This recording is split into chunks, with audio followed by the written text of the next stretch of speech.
고등학교 1학년이 되면 통합사회를 배웁니다.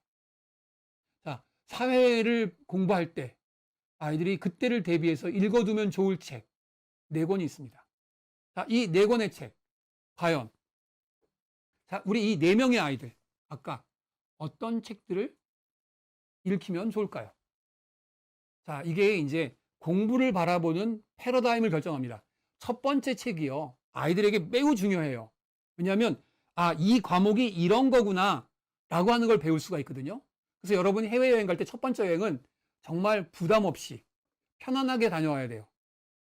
너무 고생하면 안 돼요. 그러면 나가기 싫어하거든요. 그때 자기의 그 틀이 정해지거든요. 그래서 아이들이 한 과목에 대한 첫 번째 책은 무조건 아이들이 재미있게 만나야 돼요. 자, 그러면 재미있다는 표현은 뭐였죠?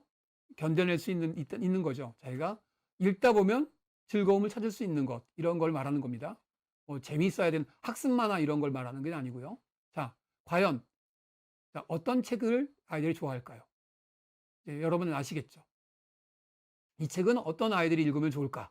지금 여러분이 지금 공부하고 있는 겁니다. 예.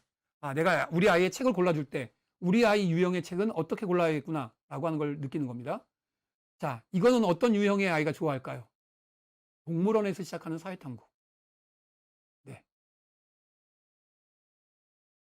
그리고 자본주의 할래, 사회주의 할래 라고 하는 경제 책. 미술관 옆 사회교실. 예, 이렇게 4권의 책이 있습니다. 내 아이라면 어떤 책을 처음 책으로 골라주면 좋을까? 예, 그겁니다. 그쵸? 예. 여러분도 이제 보이시죠, 조금. 그쵸? 첫 번째 책은요. 그쵸? 첫 번째 책은 이 아이가 잘 읽을 수 있겠죠. 이 아이가.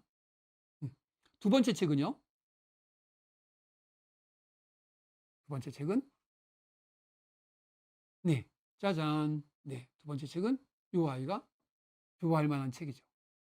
그러니까 똑같은 사회인데도 이 아이가 좋아할 만한 책이에요. 세 번째 책은요. 예, 순서가 다 정해져 있죠. 예, 네 번째 책은요. 이 아이가 좋아할 만한 책이죠. 이렇게 우리가 아이들의 책을 골라줄 때 그 책을 각각 어떻게 고르냐에 따라서 우리 아이들이 이 과목에 대한 패러다임을 정합니다. 그런데요, 자, 지금 이 책을 보여드렸어요. 5번째 책. 키워드를 읽는 중학사회 교과서. 어머님들 중에서는요, 이런 책에 유혹되시는 분들이 있어요. 첫 번째 책인데. 이 책이 좋고 나쁜 말하는 게 아니에요. 지금 조건이 첫 번째 책입니다. 첫 번째 책인데 이 책을 읽으면 어때요? 예. 저희 책은요, 다시 말씀드리지만 독서가의 목표가 뭐예요? 공부 도움이라고 하면 이 책은 나쁘지 않죠. 좋아요. 공부 도움이면. 그런데 아예 공부에 부심을 키우기 위한 첫 번째 책이라면요. 그쵸. 이 책은 조금 그것에는 성공하기 어렵죠. 친절한 세계사와 식탁 위의 세계사는, 자, 아이가 세계사를 처음 읽어요. 이제 중학교 때 아니면 초등학교 고학년 때. 그러면 이 책을 읽을 때 우리 아이는 어떤 책을 고를 것 같은가? 친절한 세계사는, 자, 볼까요? 자, 이게 이제 아이가 공부를 바라보는 그 패러다임하고 되게 연결되어지는 건데,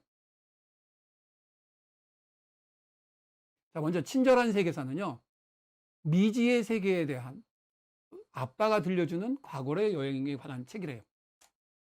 식탁 위의 세계사는요, 예, 이거는 세계 문명사 또는 문화사를 역사와 연결지어서 이렇게 연결해 보는 책입니다.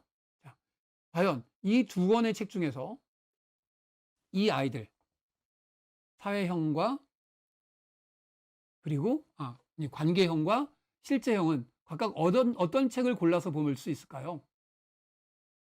그렇죠.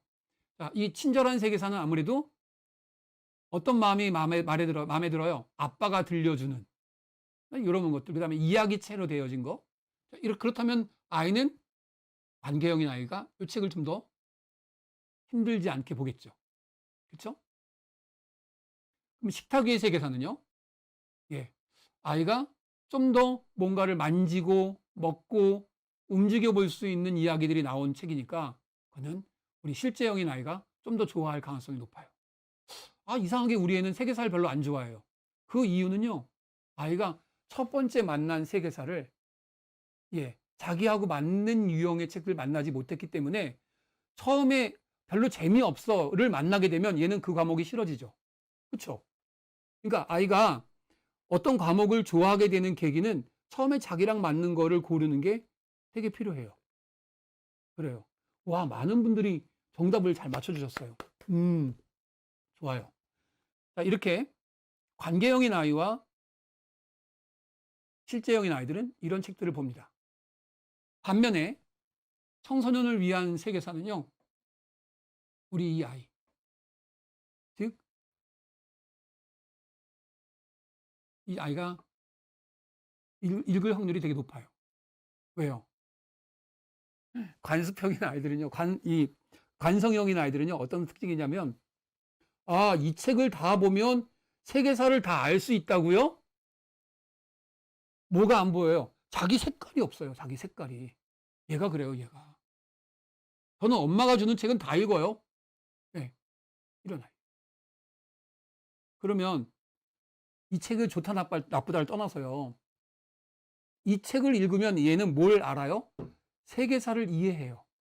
얘는 세계사를 이해하는 게 목적이에요. 근데 방금 전에 책들은 어때요? 다 자기만의 특성이 있죠. 예. 이런 거보다는 그냥 아무 맛 없더라도 전체를 다 이해해서 자기가 실력을 키우고 지식을 쌓는 거라면 얘는 참을 수 있는 용의를 가진 아이예요. 누가요? 요 아이는. 자, 그리고 하나 더. 곰브리치 세계사는 이분이 이 책은요, 1935년도에 쓴 책이에요. 굉장히 오래된 책이에요. 근데 워낙 이 곰브리치 미술사라는 책이 되게 유명하죠. 이분은 예술사를 되게 중요하게 여기는 분. 이 친구는, 예술형인 친구는 좀 더 얘기가 좀 더 다양하고, 그리고 뭔가 좀 크리에이티브한 예화가 들어가 있는 그런 책을 좋아합니다. 그럼 이 책은 되게 어려워요. 1935년도에 쓴 책이니까. 그런데 아이는 이 책을 더 좋아할 확률이 높습니다. 근데 만약에 이 예술형인 아이에게 방금 전에 이 책을 주면 어떤 일이 벌어질까요? 네, 다 안 읽습니다. 이 아이는 이 책을 다 안 읽어요. 안 읽어요. 안 맞아요. 이 책하고 얘하고는 안 맞아요. 그러니까 그러면 책도 잘 골라줘야겠네요. 책을 잘 골라주는 방법은 간단해요. 우리 아이가 책을 골라주기 전에 무슨 형이었지? 그것만 기억하면 돼요. 우리 형이 관성형이라면 그러니까 얼마나 키우기가 좋아요. 무슨 책을 줘도 읽으니까. 근데 이 예술형은요. 예술형이니까 어떻게 접근해야겠다. 얘는 실제형이니까 뭔가 좀 이렇게 조작적인 게 들어가 있는 걸 좋아하겠다. 뭔가 구체적인 게 들어가 있는 것.